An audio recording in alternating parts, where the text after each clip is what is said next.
anytime we go to grow, right, really truly grow, growth is outside of our current comfort zone.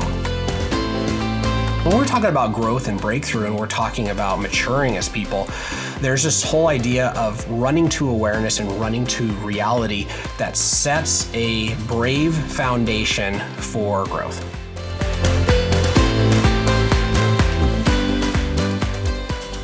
Real estate professionals, welcome back. We are in season 3 of the RMG Agent podcast, and we are so thankful that you're back here with us again.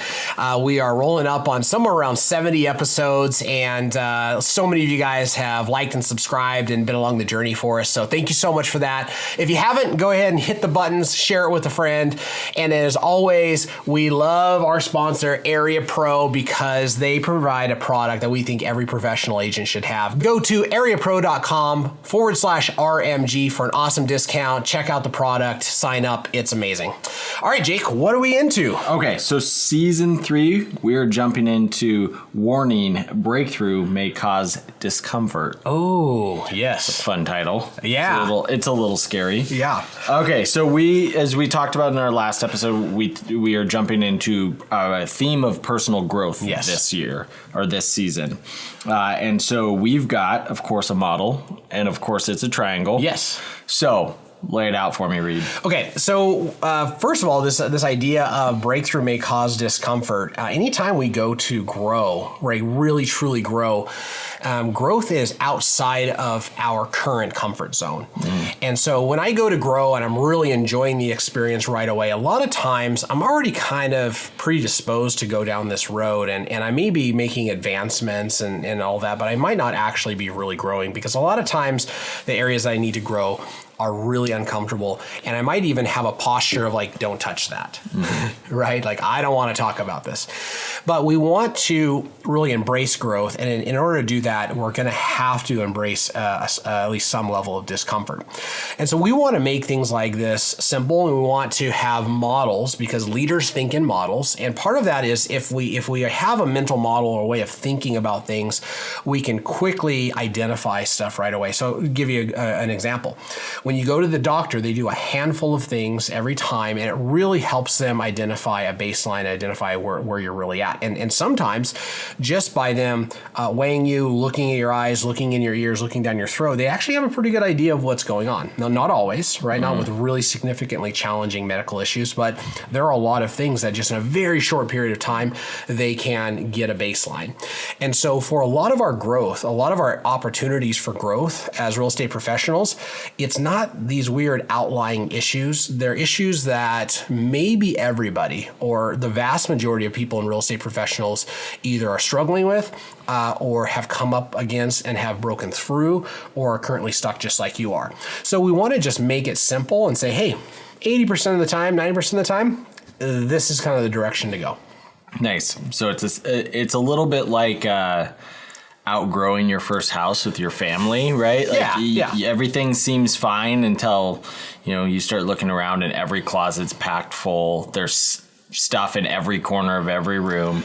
You're growing, and now we're going to take this baseline test and be able to show you where that's at. Exactly. Okay. So when we look at this and we just kind of stack it up in a triangle, we're going to talk about, and we're going to spend some time talking about today, we're going to talk about awareness, just the power of awareness and self-awareness.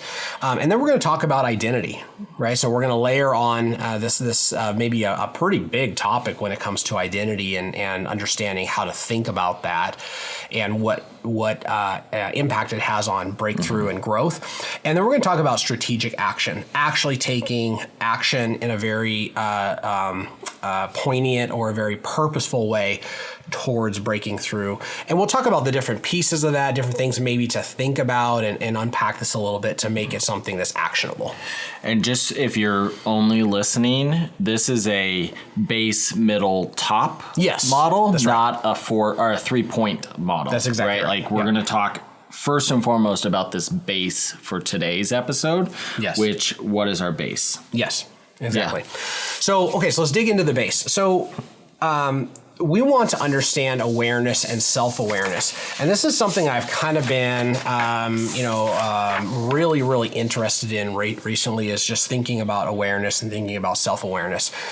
One of the things that we're doing inside the coaching company is we're doing a thinking time, right? We're just inviting people over to the house and saying, hey, we're going to block out 2 hours literally for thinking. As high-producing real estate professionals, there is a strong tendency that really serves us well a lot of times, and that is just to go, just to take action, just to do stuff, right? When we watch ourselves or others get frozen up and not take action, and it's kind of the death of your business. So we want to be action-oriented. We want to get stuff done, but that also creates a compression of the time in our life sometimes that we actually just spend thinking. And sometimes that's thinking about, who am I really? Right? Mm-hmm. What is it that I really want? Where is it that I'm going? And if the listeners are like me, when they fall into that pattern, they just go on autopilot and they just start pushing forward and pushing forward and pushing forward. And then they wake up around one day and maybe they realize they're actually not where they want to be. Mm-hmm. Right? And it's a matter of, I didn't take the time to stop and look around and figure out my surroundings and just be aware. The same thing actually applies to our self-awareness. I ran into a stat when I was kind of researching this for teaching a class, and that is that 95% of people identify themselves as self-aware, right? So you go around and you're just like, hey, are you self-aware? And most people are like, well, yeah, right, yeah, I'm self-aware. Okay. I decided in my life, I'm just going to identify myself as somebody who's not self-aware. And it's just kind of a fun game I get to play with myself. And that is that if I always think of myself as an outlier and the rules don't apply to me, or I'm this special person, it actually kind of limits my growth, because I give myself a free pass to not think about things, right? So if I just say, oh, no, I don't think I'm very self-aware, which, by the way, actually, newsflash, it turns out is true, right? Not very self-aware. Yeah. But the research actually says that somewhere between 10 and 15% of people actually are self-aware, right? In kind of a quantifiable way, which we'll jump into. And so we want to move our awareness forward, because it's the first place for breakthrough. And we've talked about this in the past, but one of the ways of thinking about this is exploring the reality habit. What is my current reality? Where am I really at? And it's easy to avoid that, right? One of the things I talk about a lot is, if you're having financial challenges, right? One of the things that you might do is choose to not look at your bank account. Right? And there's almost this idea of, if I don't make myself aware, then I can ignore this. And if I ignore this, then there's not consequences. But how does that play out? You go broke. Yeah. It becomes problematic. And in real estate, we've helped hundreds, maybe even thousands of people who have had the situation where they're in a bad financial spot, to the point that they have decided to choose to not be aware of their situation for so long that there's massive consequences, like foreclosure or pre-foreclosure, or just massive fines as a result. And the reality is, even if their situation was tough 4 months ago, 5 months ago, 2 weeks ago, it may have been a much smaller issue. So when we're talking about growth and breakthrough, and we're talking about maturing as people, there's this whole idea of running to awareness and running to reality that sets a brave foundation for growth. Nice. I think of this as we're talking, I go back to, and I'm going to age myself here, pre-GPSs that were located in your car or a secondary device. You actually had to go on the computer, type in the address. Go to MapQuest. You had to go to MapQuest to the address you were going to, and then you also had to put the address where you were starting from. Yes. Right? So awareness is knowing where you're going and where you're starting from. Yeah. Since I use my GPS all the time, on my phone, it goes, it pops up on my screen in my truck. I am incredibly unaware of direction. I'm incredibly unaware of where I am, especially if I'm in a different city. I have just like locked onto that thing, and I used to have a great sense of direction, and I don't anymore, right? I've just kind of given that up, unfortunately, or fortunately, whatever, it doesn't matter. But in our life, in our business, and in our maturing process, this whole idea of awareness and self-awareness is really a foundational piece that if we don't square with it and we don't do some work around it, us working on identity and and then working on specific action items don't have that original starting point. And sometimes, a lot of times, we don't even go down this path because we're not aware of it. How many times have we been in conversations with somebody who, they're just like, so-and-so has this big issue and they keep avoiding it, right? That person is choosing to not square with reality and choosing not to be self-aware. And by the way, that person can absolutely be the man or woman in the mirror. Yep. For sure. Right? Yeah. Sometimes we are and we all just put me like a lot. Sometimes I am the most critical of the people around me and the least critical of me, and it should be the other way around. Yeah, exactly. Right. So we've got 5 questions here to help you identify your awareness and self-awareness. Yeah, so if I'm somebody that thinks, generally I'm self-aware, it's like, okay, so well, how do you quantify that in a way that really helps you move forward or helps you know that you are very aware? Because without a doubt, there are 10 or 15% of people who are self-aware. And when I was looking into this, I realized those people didn't stumble into self-awareness. They've actually done intentional work to grow their awareness. And so that's what we want to start with this model is we want to say, we want you guys to consider doing intentional work to become more aware when it comes to thinking time, creating space to just think about who am I, where am I going, all of that stuff, as well as our self-awareness. So the first one is, if I'm going to be somebody who's more aware and more self-aware, I have to ask myself this question: what are my core values and how consistently do I live by them? Well, you want to see a level of like dysfunction in your leadership, right? Is say you believe one thing and then act a different way in front of your kids. Yeah, right. Then you get stuck in saying the thing that you, as a kid, never thought you would say, which is, do it because I say to do it, not because I'm doing something else. Right? Yes, exactly. Yeah, exactly. So there's this disconnect between what I say and what I model. Right? And that disconnect, very few people, I think, choose that. Very few people, I think, just say, you know what, this is really good and healthy, but I'm going to do this, right? There is that temptation, especially if you're struggling with addiction, things like that. But a lot of times it just comes from a fact that I'm actually not aware of what I say and what I do and how those line up or don't line up, right? So what we can do about this is reflect on what truly matters, and make sure that our daily actions align with those priorities. Consider where I might feel tension or compromise between my values and my choices. So this would be step 1 towards awareness. Yeah. An example of that would be wanting to be healthy, being healthy is a core value, being fit is a core value, and then eating a Butterfinger an hour ago, right? Yeah. Did you eat a Butterfinger? I might have eaten a Butterfinger. It was delicious, and now as we're talking about this, I'm feeling real bad about it. Oh, yeah. That sounds like awareness. That sounds like awareness. Okay. So secondly is, how do I typically respond to stress, conflict, or criticism? And what does that reveal about me? So if I'm creating space in my life to think about my awareness, and I think, okay, so when I'm stressed out, when I'm in conflict, when I'm dealing with criticism, how do I respond, right? And then when I look at my response, and I might be, prone to stuffing that down, I might be prone to exploding, right? I might be prone to just being very, very defensive. What does that reveal about me?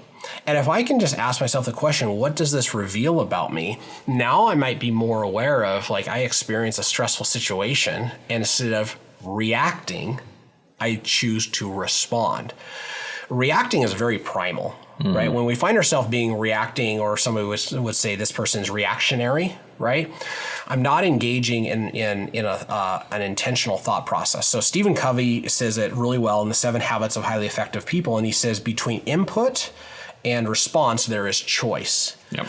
I've experienced myself where there's been input and response, and I have given up the power of choice just because, I just respond, or I just react. And so if I'm constantly reacting, it's highly likely that a reaction is me not thinking about who do I want to be in this moment, right? Who do I want to show up as? And there's an opportunity maybe for reflection to bring awareness, but it's certainly better to kind of pre-reflect on those situations. Yeah, I see that a lot with my the way I parent my kids. As I watch them do something, climb a wall or something that, like, I have a fear that they're going to fall, but based on the values that I've put in that I want to be as a parent, I have to stop and make the choice to allow them to do that. Yes. And then that ultimately becomes my response. And there is like a gut jerk reaction of like, get down off that. Don't do that, right? But yes. as the values that I've put in place for the type of people that I want them to be, that allows them to do dangerous things in a controlled manner that I control, right? Yes, absolutely. Yeah. So the third thing when it comes to like asking the question like how self-aware am I is how do others, oh man, this is a big one. How do others experience me? And how does that compare to how I see myself? Another way of saying this, I think Susan Scott talks about this, of us leaving an emotional wake, right? People experience me as very intense. And as silly as it sounds to say it out loud, it was a couple of years ago. My wife and I have been married for almost 25 years. And like a couple of years ago, I went to her and I said, hey, I just realized something.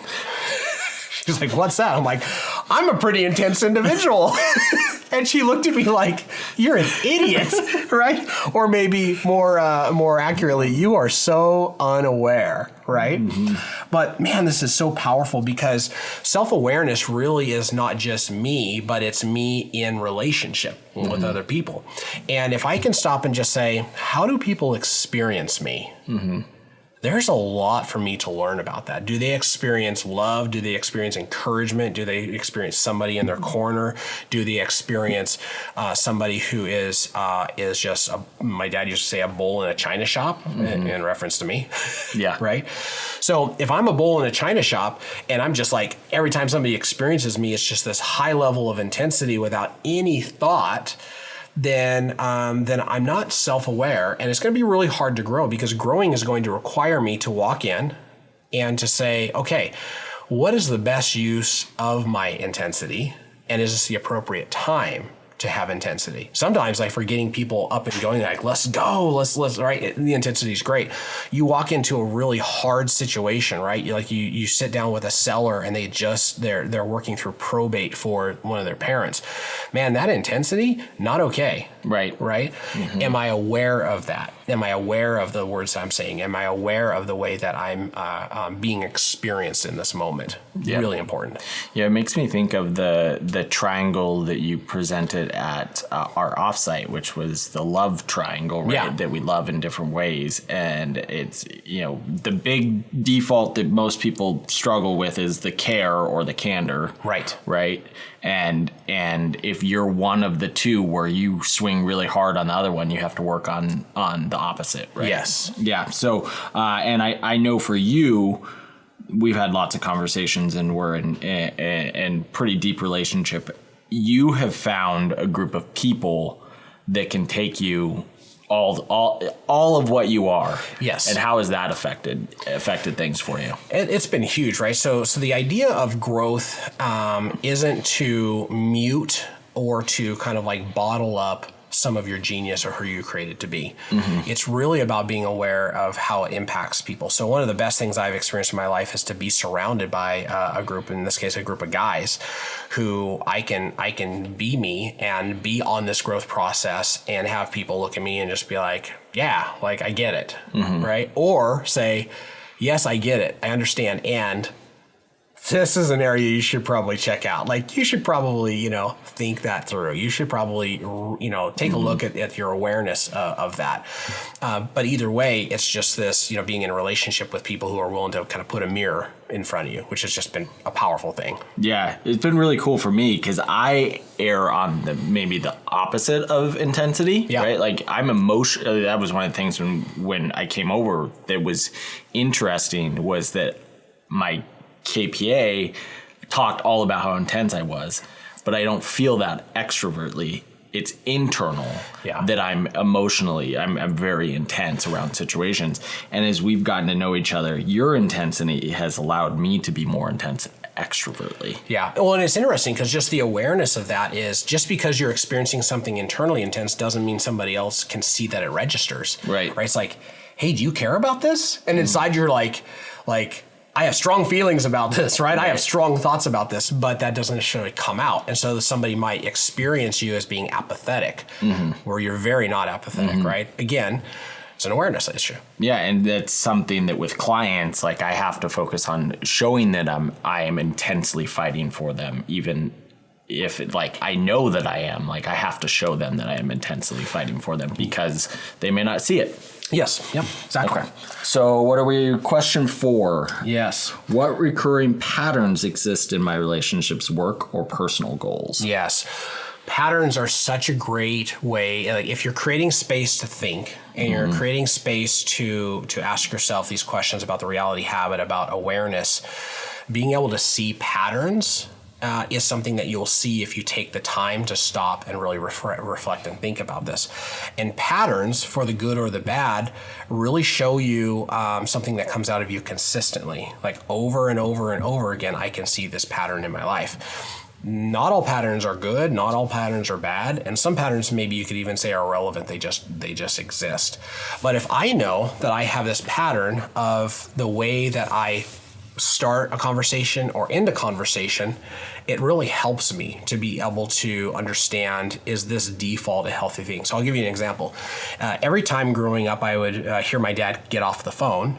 He would say, bye, bye, bye. Like that was just his default. And for probably 10 years, every time I would get off the phone with anybody, I would say, bye. Had no idea about it. Yeah. Right. Kind of irrelevant because it's not hurting anybody. It's not helping anybody. It just is. But I was completely unaware, and I realized I didn't choose the way that I get off the phone. I just defaulted into it. I was completely unaware. Somebody just finally laughed, and they just said, "Do you realize that you sound exactly like your dad when you get off the phone?" And I stood back. I was like, again, after 10 years of being completely unaware, I saw it. So now I have a choice. Is this fine? Is this good? Is this the best? Right? Do I need to make a change here? Again, all of this leads me to being able to set the stage for breakthrough. Yeah, nice. It's awesome. That reminds me of a habit that I was unaware of for my first couple of years of real estate was I answered the phone as, "Hello, this is Jake," without anything. And it came from, I had previously worked sales jobs, that I handled a lot of inbound calls, and I had to do the script of, motorsport, like, "This is Jake," right? And so when I went into real estate, I dropped the company, but I kept the "This is Jake" instead of being more elaborate. And so now I've had to change the way I answer my phones. Yeah, and again, it's just like it can be little things and it can be big things, but if I'm not stopping and thinking about how people are experiencing me, if I'm not thinking about what these patterns are, then I'm actually being unaware. Yeah. And it's just going to be really, really hard to make substantial change in your life being unaware. Nice. Okay, then we're on to our last one. What emotions do I avoid or struggle to process, and why? Oh, man. I would say that one of my defaults has been in the past that I discounted the power of emotion, right? Like I want to be logical. I want to make good decisions, and that means no emotion, right? And the reality is that's not helpful. It's not helpful in sales, right? Because, the old saying is that logic causes people to think and emotion causes people to act. And I want people to act, and I want people to connect with me. I want them to get excited when I'm excited. And I want to be able to, to express that. The challenge can be that if I'm unaware of what emotions I experience, and I'll just say this, dudes happen to be maybe stereotypically more in the area of unawareness, right? Like what emotions do guys experience? Anger. What else? Happy. What else? Anger. Right? Like it happens to be very, very narrow. And if I'm unaware of actually what's kind of underlying that or what's, what the undertow of that is, like what is the emotion that I'm actually experiencing, then I'm going to have a hard time breaking through because I'm not really in touch or thinking about what it is that I'm experiencing. And if I can't diagnose what it is I'm experiencing, what those emotions are and what I can do to process that, then again, the lack of awareness really leads to a lack of breakthrough. Yeah, makes me think of I don't even know where I got this from, but girls or women can remember something like 34 different colors and shades, and guys can remember 8. Oh yeah, right. It might be a struggle for me to get to 8. Yeah, and it's the same. It's the same without looking around the room. Yes, it's the same with our emotions, right? Like we see black and white, and they see shades of emotions. Yeah, or they feel them, and so they're definitely more aware of that. Yeah. So if we zoom out and we say, okay, we're gonna build this beginning of this model, and before we get to working on our identity, and before we get to working on our our strategic action, we have to start by saying, I want to acknowledge reality. And I want to explore what reality is, and what are the things in my life that I'm unaware of? Am I unaware when clients experience this out of me? A lot of times they still work with me, but it's not the optimal experience because I'm just not paying attention to what their experience is. Right? When I'm living in front of people, do they experience my core values, or do they just hear from them? Do they just hear them? And so if I look at these things, core values, how do I respond to stress, conflict, criticism? How do others experience me? What are the reoccurring patterns? And then what are the emotions I struggle with? This would be a kind of a diagnostic of saying, okay, so if I meet somebody I think is truly self-aware and really working on their self-awareness, they're actually working on these 5 things. Nice. Right? And doing work around that. And so if I join in on working around that, I'm setting myself up for the ability to have breakthrough. Nice. That's awesome. Okay, so this is a really good foundation to build the rest of this model on, which coincidentally is what we're going to do for the next 2 episodes. Yes. We're going to do a deep dive into your identity shift and a strategic action for the top of our triangle. Yeah. Anything else to add? No, I'm just excited in all this stuff, right? We zoom out and we say, okay, so this is all, airy-fairy stuff. This but this is the foundation. Like, you are the biggest asset and the biggest challenge in your business. Let's grow and mature through this season to remove more of the challenge and highlight the asset that you are in the business. Awesome. As always, guys, we're here to impact, empower, and encourage you in all things that you do, and specifically this season in you. Yes. All right, guys, take care. We'll see you next time.